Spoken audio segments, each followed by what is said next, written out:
And welcome to another hour here in the X Zone. My name is Rob McConnell, and we're coming to you from our broadcast network, offices, and studios in beautiful Hamilton, Ontario, Canada.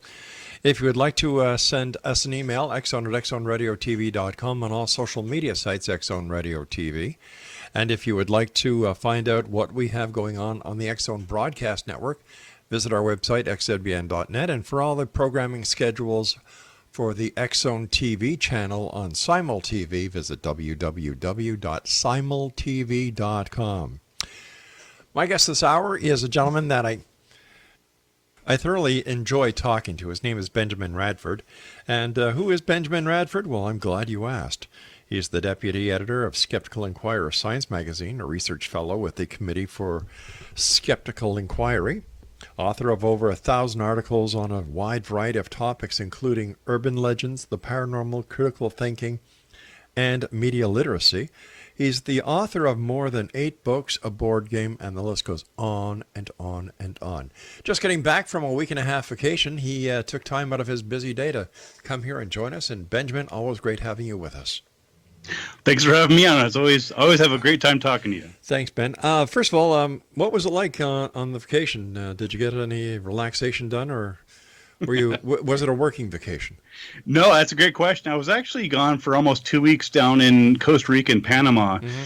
And, one thing that my friends and family quickly learn is that if I'm going on vacation, usually out of the country, there's always going to be an element of investigation. Yeah.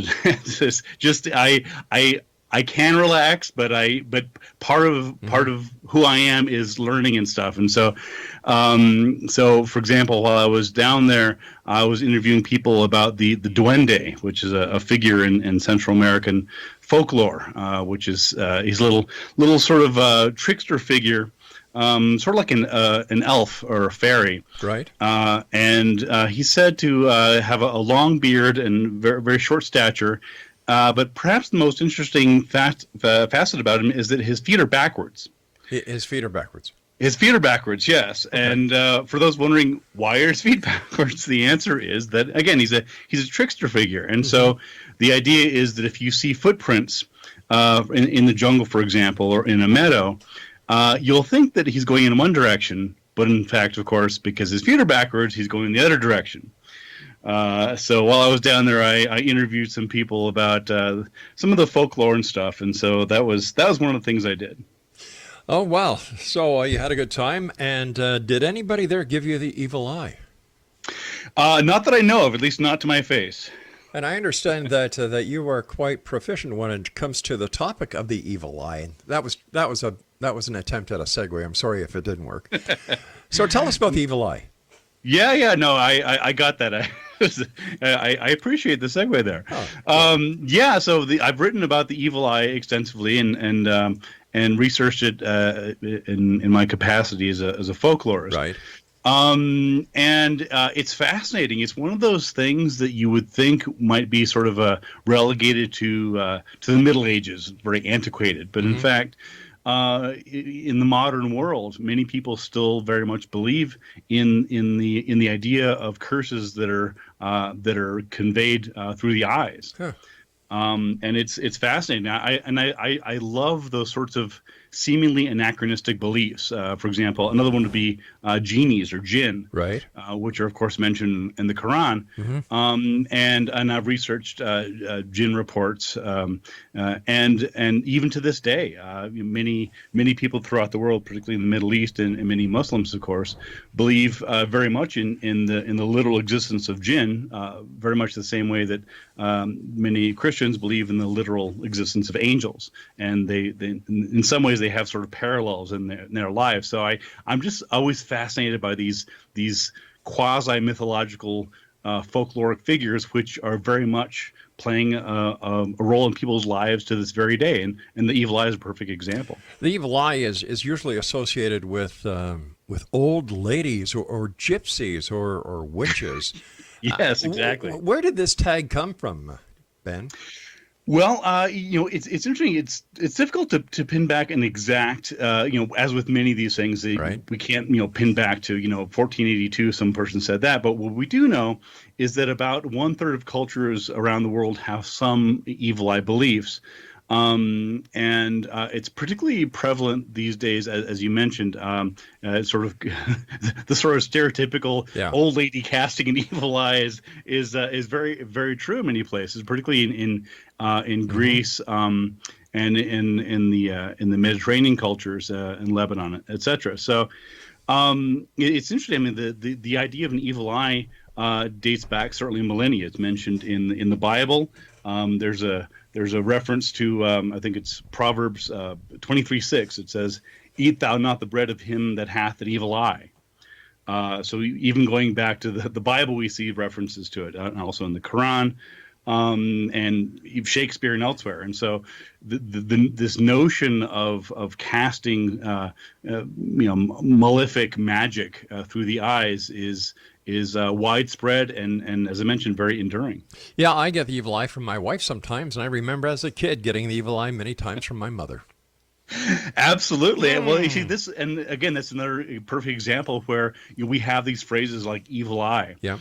and we cut somebody off in traffic, hopefully accidentally, because I've driven around Hamilton, and so I'll just apologize to the Canadian drivers there for some of my driving. Well, wait a minute, Ben. If you're coming into Hamilton, it's we who apologize to you. This is true as well. I used to, as you may know, I used to live in Buffalo for a decade, and not to cast any aspersions on Buffalo, but one of my favorite things about living in Buffalo was going to Toronto and Niagara-on-the-Lake and Hamilton. Oh, yeah. That was one of my favorite parts was going to Canada, but no, it's a case of where again we have these notions of menacing glances and the cold we describe cold stares, for example, and so Sure. in English there's so many idioms and allusions to bad things going on with the eyes and menacing glances and things like that, and so part of that, of course, is that the eye is considered to be the gateway to the soul. People talk about, how much expression that we can see in the eyes. And so if you think, for example, of actors, when you see really good acting, they're using their entire body, but they're often using their facial expressions, just minute nuances in expressions and squinting and just the eyes convey so much information about a person's inner world. So it's not surprising that people would come to associate with that with great power. The next time you come to Hamilton, there has been one change, Ben, that I should tell you about. Instead of getting the evil eye, you now get the upright finger. I've also been to New York, so I'm familiar with that one as well. Oh, they do it there too, huh?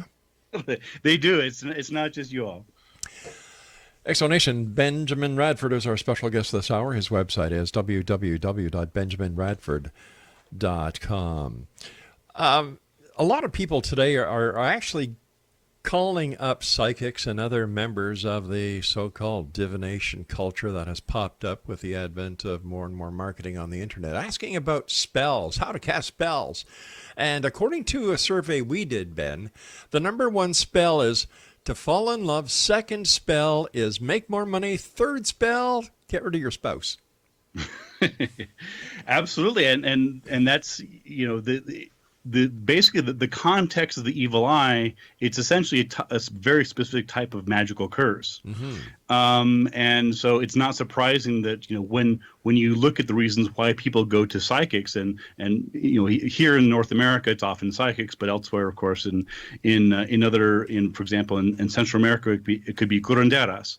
In Mexico, or maybe in Africa, it's witch doctors or shamans.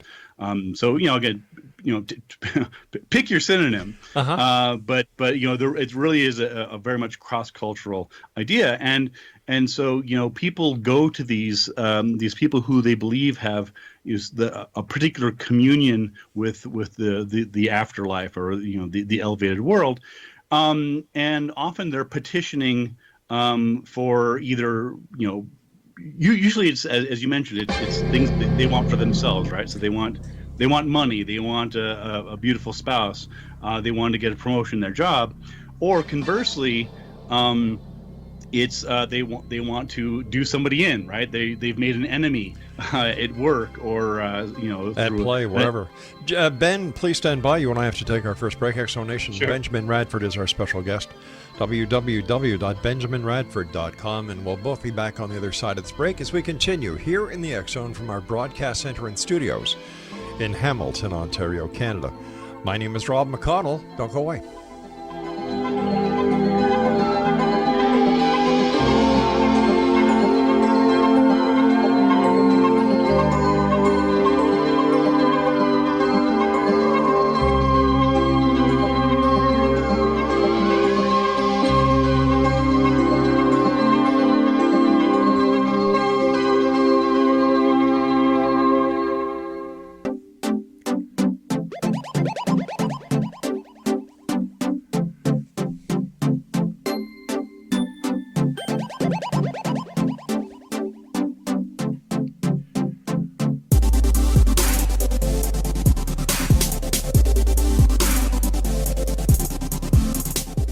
Exonation. Benjamin Radford is our very special guest. His website is www.benjaminradford.com. You know, Ben, over the last 2 weeks, I have had strange guests. Like I'm telling you, it's either I'm getting stranger or the guest is getting stranger. Or both. Thank you for that. Two of the guests were psychics, and they were really ticked off at people who did not believe in their abilities. Like, I've never seen so much aggression with members of the paranormal as there is right now.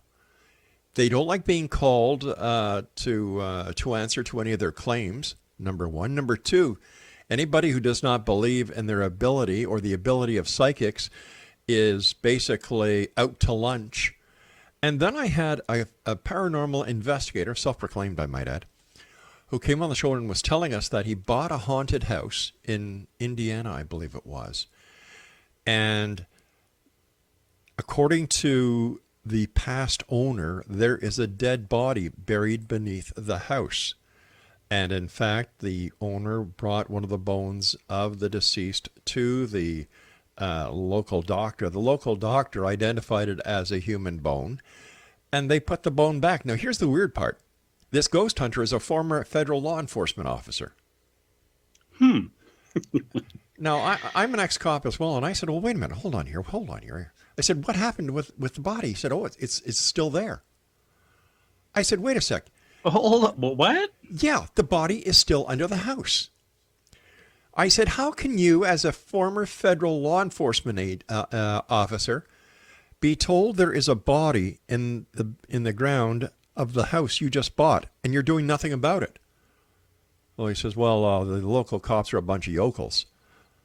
I said, well, what does that have to do with anything? You know, right. It could be a murder. It could be, there could be some family that's desperate for answers, exactly. And you just don't care. Exactly. And this is the attitude that we're seeing a lot of when we start questioning people.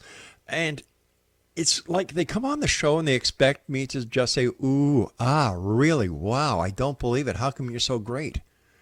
They don't know me very well. Well, no, it's interesting you bring that up. I mean, part of the reason, and I've had very similar experiences, is that because I've investigated various psychics, primarily psychic detectives. That's as you may know, that's one of my specialties, and I've done probably a dozen or so investigations into different claims of psychic detectives. And what you find is that they, and just sort of this also applies to psychics generally, is that part of the reason they are so defensive about it is that they feel that if you're questioning their claims, that you're attacking them personally. And I don't see that at all. If you're a psychic and you make a claim, right, and I look into it, I'm not attacking you personally. I'm not saying you're a bad person. I'm trying to find out if what you said is true. The same way, if you tell me that you just hiked the Appalachian Trail in 2 days and you have this all experiences, or whatever the claim is, whether it's a person claiming that they can fix my car, whatever else, if I investigate, it's not a personal attack on you. I'm just trying to find out if what is true. That's right. But to them, it's like, well, because their personal identity is so wrapped up in being psychic and having these experiences, that they see this as a personal. And to me, it's not a personal attack at all. It's an objective question. Either psychics can find missing persons, or they can't. This is not a personal issue for me. Another psychic I had on within this past 2-week period was supposed to be on 4 weeks ago, but they were in a car accident, and she was rescheduled, and she came on over the last 2-week period, and I'm curious. I said, well, if you're psychic, how come you didn't know you were going to get into that accident? She hung up on me. Oh, come on! I'm That's serious. A legitimate question. I am First of all, serious. it's kind of funny, but You know. Well, no. The answer, here's the answer, and you and I both know the answer. They say, well, it doesn't work that way. Yeah. And my response is always, it doesn't work at all. That's the problem. The problem is not that the psychic powers you have don't work in a very specific way. Right. The problem is they don't work at all. Therein lies the rub. You know, people ask me why I keep doing this show. We're going into our 29th year. I've had over 4,500 different guests. That means that a guest has come on, and then we've had them back on. So we don't include that in that number. And I had Len Kasten on, who is the proponent of the Planet Serpo event, where I vaguely recall something about the that. American astronauts went to this planet and they came back, blah, blah, blah, blah, blah, blah. And I was asking him very serious questions. And he says, Rob, why do you do the radio show if you're such a psychic, if you're a skeptic? I said, Len, it's because I want to believe. And I'm waiting for the day when one of you who make these claims will be able to give me some evidence, and that you will be able to prove what you're saying is true. And that's all I try to do, and that's what anyone who wants to be a true journalist does. You take, all the evidence you can find, and you ask the proper people, and Absolutely. let the listener make up their own mind. Absolutely. Well, part of the reason that they're so shocked, and I've had that experience myself, where where I've interviewed people, and oftentimes I know just as much about the topic or more than they do. Right. And the problem is that they are so used to being interviewed by people who are clueless. They have no background knowledge about it. They were pulled off some entertainment or sports story yesterday, and then suddenly they're interviewing them. And when they're actually being interviewed by somebody who actually has some background knowledge, all of a sudden, like, whoa, hold on, you know something about this, and suddenly they're out of their league. Yeah. And because they're so used to just blank slate interviewers who just ask 2 or 3 pre-prepared questions that they're given, and then just say, oh, that's wonderful, and they move on. What we've done on certain cases, when I go over the show prep that a guest will send us, like their bio and this and that and the other thing, I'll get my research department to do a background check on them. So they come on the show, and I'll give you the perfect example. I had a lady on a couple of weeks ago. She calls herself the Motor City Medium. And we were talking, and I said, well, when it comes to dealing with people, how do you do it? What is your training? Do you have any degrees? And she said, I've got a degree in psychology. I said, from where? The University of Michigan.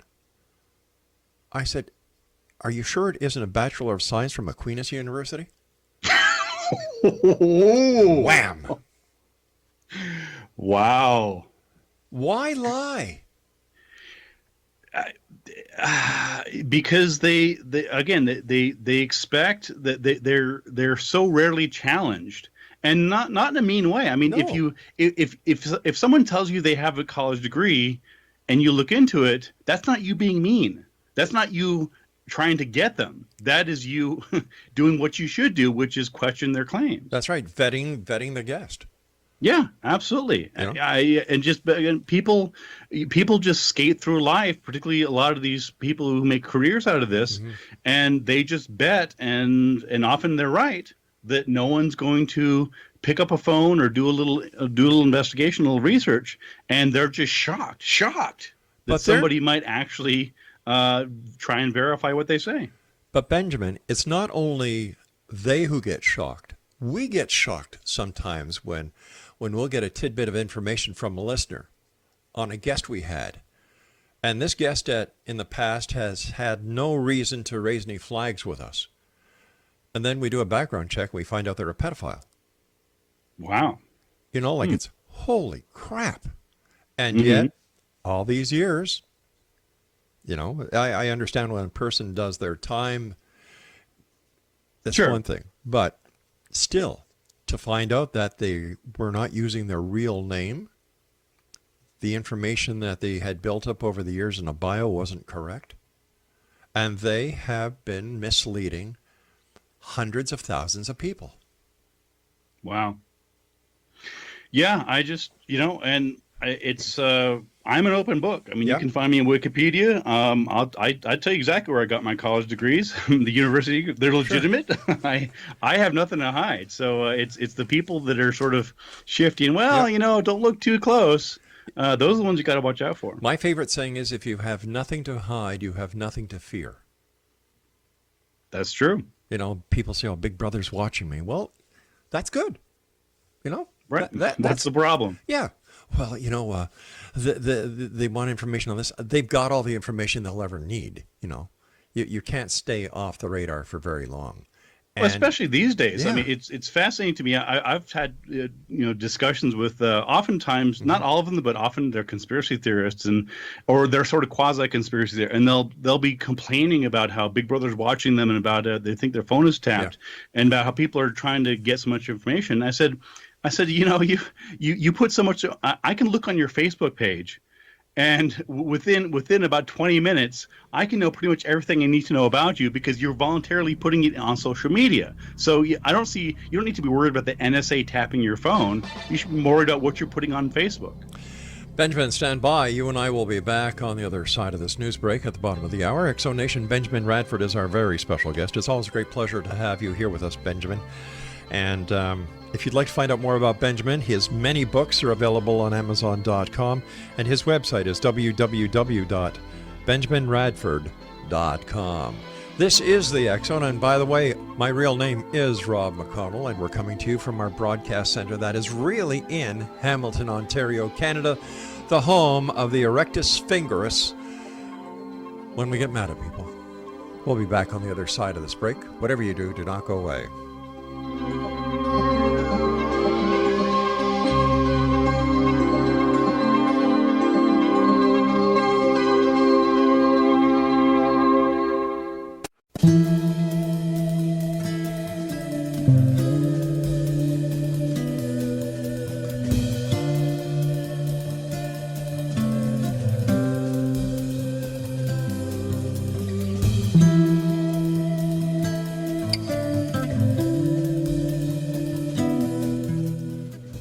Welcome back, everyone.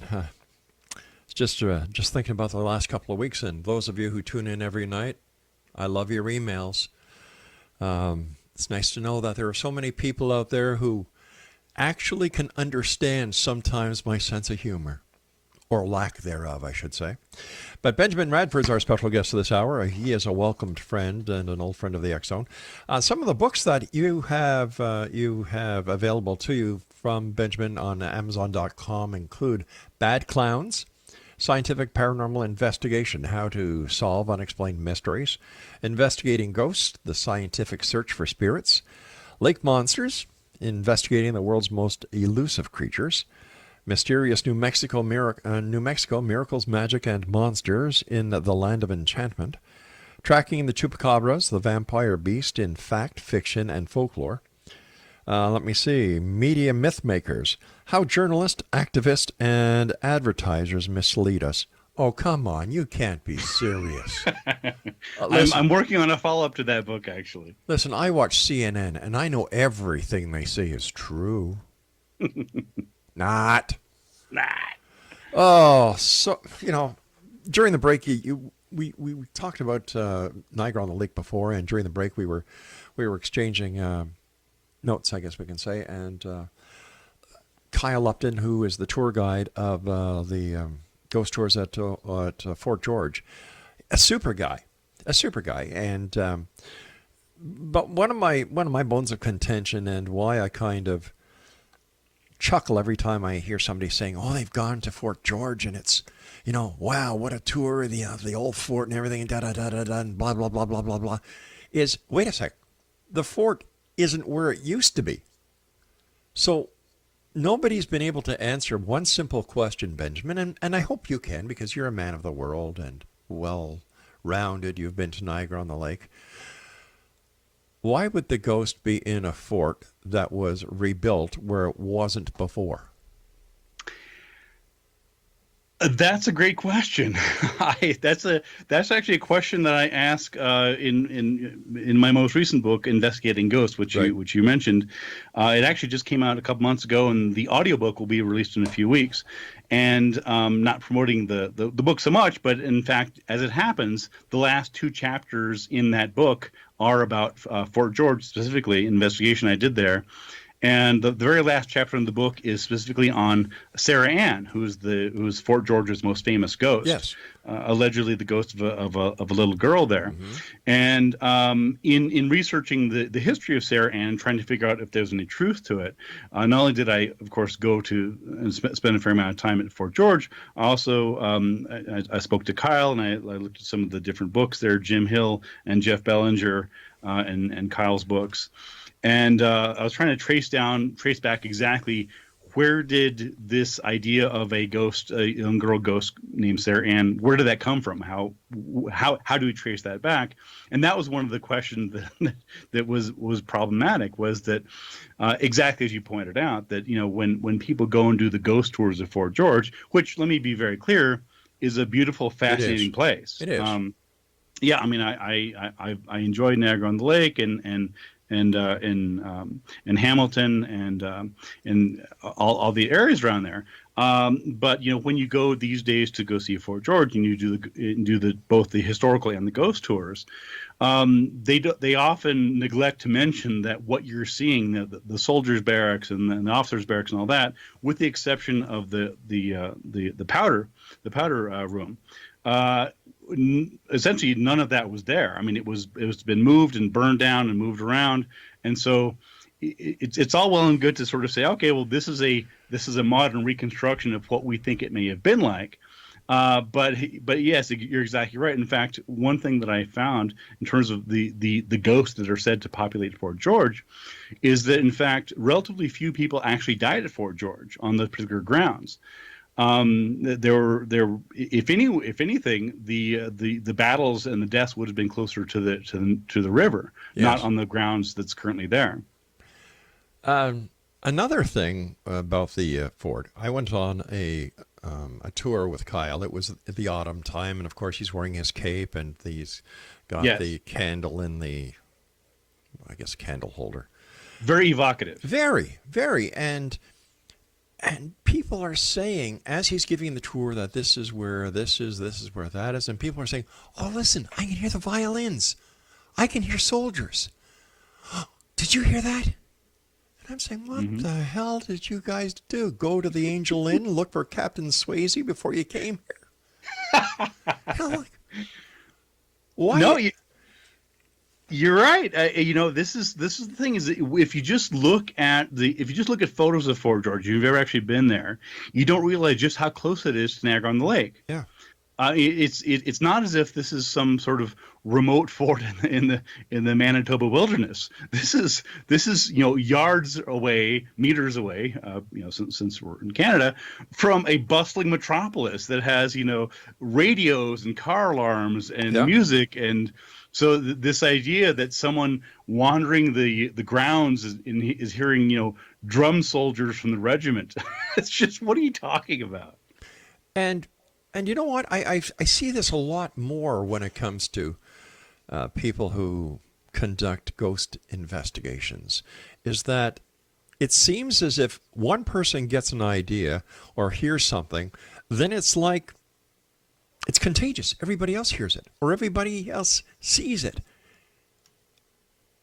Is this psychology at play? It absolutely is, and there's a couple of factors at play. One of them is what's called folie à deux, and it's basically means the folly of two. Right. Probably know it being French, but it's basically this notion that you can have two people that one person that basically unintentionally influences somebody else's interpretations and beliefs. There's a really great example of this. It's a fictional example. It's a film called Bug, which is directed by William Friedkin, who's of course best known for The Exorcist. Yes. But it came out about maybe 10 years ago and has Ashley Judd in it. And if anybody's interested in looking at again, it's a fictional case, but it's very clinically accurate in terms of the dynamics of folie à deux. So, but that's very much what happens, is that you have people humans are social animals. And so one person says, "Oh, I felt a shudder. Did you feel it too?" And someone say, "Yeah, I felt it too." Right. And so because we want to encourage each other's beliefs and opinions. And again, this is all subconscious. It's not that anybody's intentionally faking or hoaxing or exaggerating. That's just how people are. That's how humans. That's how these things work. And so it's often the case. One of the things I investigate is mass hysterias, and the same principle is involved. Where in mass hysteria, a lot of people don't really understand what it is. It's not faking. It's a form of social contagion, where one person will sense something, they'll feel nauseous, they'll feel odd, or they'll see something going on, and other people will independent of any external contaminant or any chemical or anything, will see that person reacting, and they'll begin to take on those symptoms. So, for example, a person who is feeling lightheaded or nauseous, or complaining of headaches. In a closed social group, such as a school, for example, or a nunnery, or a factory, other people will see that, and they will begin exhibiting those symptoms themselves, and they'll attribute it to some external cause, and that's very much what happens. Another example would be talking about schools. If you have a child who is sick in a classroom and vomits, watch how many other kids in that classroom vomit. Mm-hmm. I don't know if I've told you this before. Andrew Crystal, a friend of mine, used to be at a radio station in Toronto, 680. And we decided to do an experiment one day. I went down to the corner of Bloor and Yonge and looked directly up. My hands were by my side, and this was all part of the experiment. And I was just to look up and not say a word to anyone. While I was doing that, Andrew's producer came, and he was going to basically be the observer. Well, within 10 minutes, there was about 30, 40 people around me looking at that thing in the sky that I was looking at. And they were pointing, saying, "Oh, I see it. There it is." And all I was doing was standing there looking straight up. Brilliant. I love it. Well, what did people report seeing? That dot, that funny thing in the sky. Okay. And the majority did not say what they saw, but they saw that thing in the sky that I was looking at. Interesting. That is a beautiful example. I love it. Yeah. And when you hear people talking about UFOs, extraterrestrials, that always comes back to my mind that did they actually see something? Or were they so predisposed to seeing something that their mind actually played a little movie for them that they took for real?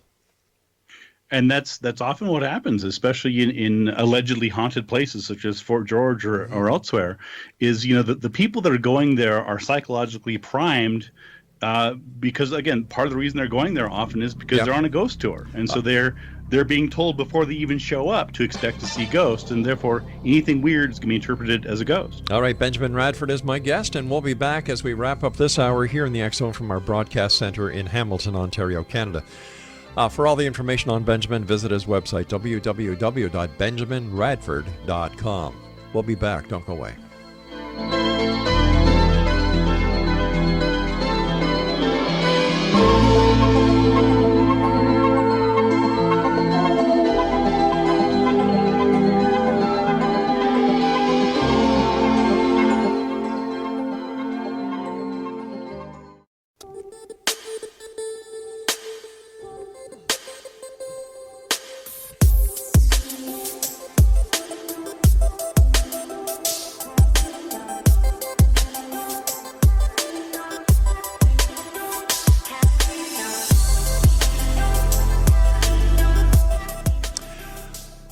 Benjamin Radford is our special guest this hour, www.benjaminradford.com. First of all, Ben, I want to thank you ever so much for coming on the show. I truly appreciate having you on the show, and I love the articles that you write and the books, so please keep up the great work.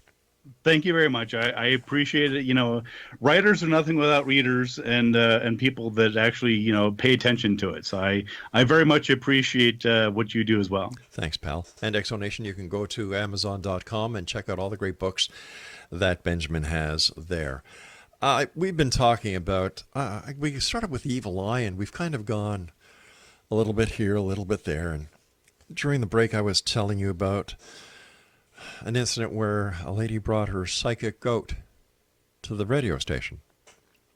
Well, no, let me just say this raises so many questions. I have at least three that jumped in my mind, but I'll see if you answer them. Okay. First of all, goats stink. Second, they're not known as particularly clean animals. No, they're not. Second of all, they poop a lot. And third of all, I ended up with a stinky poop-filled studio. And there's another factor here, which is that goats can't talk. They don't speak English, as far as we know. Well, and so how would you even? How would you know? Even if for all I know, my cat is psychic, but I can't communicate with the cat because we don't speak the same language. So how do I even know that? Well, you know what? This lady from Hamilton, that might explain some of it. I'm from Montreal originally, so yeah, take it from there. Send your angry emails to me. That's fine. And she brings the goat in, and we're sitting down, and the goat is doing what goats usually do, and that's poop a lot. And she takes out 2 bowls out of her purse, quite a large purse. One bowl was red, and one bowl was green. And she puts water in one, and goat kibble in the other. In my studio. Okay. And I'm looking. I'm sure this is going to have a fascinating psychic denouement here. Go ahead. It is. Like, it blew me away. So he came on air, and of course, a lot of people in the station are looking at me with a goat in the studio and waiting for psychic predictions to start. And she said, well, Rob, is there a question that you'd like to ask the goat? I said, the one who brought it here or the one who's on the floor pooping? Anyway, I asked a question. She said, no, Rob, it has to be a yes or no question. I said, why? Well, if it's yes, the goat will go to the green bowl. And if it's a no, the goat will go to the red bowl. Again, I'm seeing all sorts of problems here, but go ahead. So was I. Now, besides goats smelling and pooping all over the place, they're not very tidy when it comes to eating or drinking water. Mm-hmm. Anyway, I asked, I can't remember what the questions were, but the goat got them all wrong. and of course, my guess is to try and salvage this goat's reputation. Yeah. Maybe she just misunderstood. It was actually the green bolt that was no, and the red bolt was yes. Maybe that's the problem. Well, you're close. You're very close as to what the explanation was. She put the water in the wrong bowl and the kibble in the wrong bowl. There you go. Yeah, Wow. and then when we used to go on remotes and we used to do psychic fairs and the UFO conventions and what I used to do just to stay in radio back then. You'd be at a booth and guys would come over and say, "Hey, listen to your show. I really like it." And you'd look on their head, they've got tin foil. And what's the tin foil for? Oh, so the aliens can't penetrate my brain. Oh, well, you should have put it on a long time ago then, pal, because... That ship has already sailed, my friend. Oh, yeah, or the guy from someplace out west, I think it was Saskatchewan, who invented an anti-UFO deflection system. And I said, well, how does it work? He said, well, I went down to Canadian Tire and I got myself a battery charger, and a whole bunch of red lights, put them together, turned it on, haven't seen a UFO since. Can't argue with that. Well, here's the question. I said, well, did you ever see a UFO before? He said, no, but I just want to make sure they never came. And then people wonder why this paranormal genre is not being taken seriously. I'm starting to think, Benjamin, that the paranormal is where groups of people who do not fit into society, they assemble together to be with like-minded people. I think that there's a lot of truth to that. I mean, when I've talked to groups who go out, for example, to look for ghosts or go look for Bigfoot or Sasquatch, what have you, a lot of times, when you sort of, or when I try and point out to them, it's like, well, this is all well and good, but you realize that you're not actually, number one, finding any evidence, right? I mean, it's like we've been doing this for 12 years. How's that going? What Bigfoot bodies have you found? What hard evidence of ghosts have you found? Well, EVPs. Come on. Look at this blurry photo. Like, what? But what you quickly find is that they will, when you pin them down, often they will sort of grudgingly admit that yes, they haven't really found any good evidence, but that you get the sense it's like, yeah, but it's fun. Exactly. It's fun. I mean, walking around at Fort George and we're scaring each other and it's cold and we're, eating Timbits and that's fine. And I say, look, if you want to go out, look for Bigfoot or UFOs or ghosts and knock yourself out. I don't care. That's what you do with your spare time is your own business. That's right. But and again, I totally respect that. I don't have a problem with that. But don't pretend that it's science. Don't mislead yourself and other people into thinking you're actually on the cutting edge of research. You're not. You're walking around with your friends, drinking some beers and looking for Bigfoot. This is not science. Which itself is dangerous, and going into the woods at night like that. This isn't the smartest thing to do. And I had one of the lead Bigfoot investigators on the show a couple of weeks ago. And I was asking him questions, and I said, why do you do it? Over all these years with the hundreds of Bigfoot groups that are out there, there's no smoking gun. How come Bigfoot hasn't been photographed? How come there's no cadaver of Bigfoot? How come nobody's run over a Bigfoot on the forest roads? And he says, well, we all know he's not there, but it's a getaway for us. Mm-hmm. I said, what? I appreciate the candor. I said, what? He said, well, Bigfoot's not real. I told you this? Yeah. Wow. I'm surprised. Usually you don't get that sort of admission, but that's.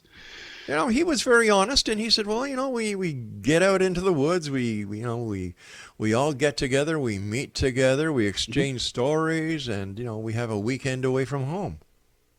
I mean, he's exactly right. I'm just surprised he actually admitted. I mean, there's so much of it is it's the same reason people get together to play poker or watch sports or hang out. It's just it's a community of like-minded people, regardless of whether it's actually doing any good.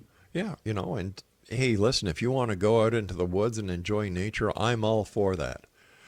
And but when some people start telling me they hear knocks, wood knocks, and so many other things, and yet they can't tell you anything about the social life of Bigfoot. They can't tell you if where the origin of Bigfoot comes from. And it's like Okay, so you didn't fit in with the ghost people. You didn't fit in with the UFO people. You didn't fit in with the lake monster people. You're not a psychic.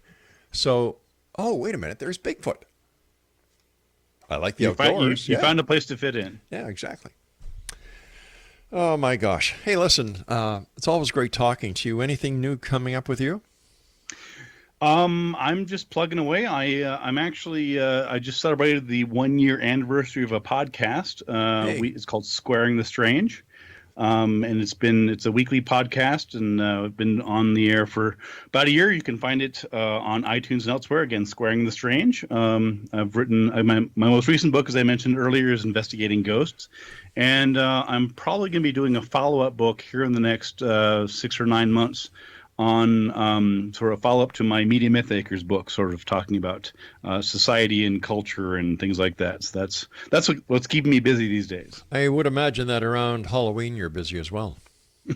Yes, you're exactly right. Every Halloween, I'm often asked to comment on either the history of Halloween or Halloween scares, for example, about tainted candy and apples and right. all those urban legends, and trying to explain to people why Halloween is not in fact satanic and has nothing to do with Satan. So I have things I have to explain. Let me tell you. Yeah, I understand. I really do. Hey, listen, Benjamin, I want to thank you so much for joining us tonight. Always a great pleasure. Do me a favor, come back and see us. Don't be a stranger, and we'll have to get together the next time you come through Hamilton. Absolutely. I'd love to. Take care. Take care, Benjamin. Exo Nation, Benjamin Radford has been our guest this hour. You know what? This is the kind of interview I really like. It's two guys sitting down at a Tim Hortons, sipping some coffee, having a few Timbits, and talking about whatever comes up. And the best part about what we did tonight is we just kept the paranormal in the loop about what we were talking about. And the paranormal is real because it's based on belief. And belief is the strongest power in the universe, as I've seen it so far. And why do I keep doing this show? Is because I'd like to believe. I really would. But until I see the evidence to prove my logical mind wrong, I'll be here, Rob McConnell, here in the X Zone from our broadcast center and studios in Hamilton, Ontario, Canada. Don't go away.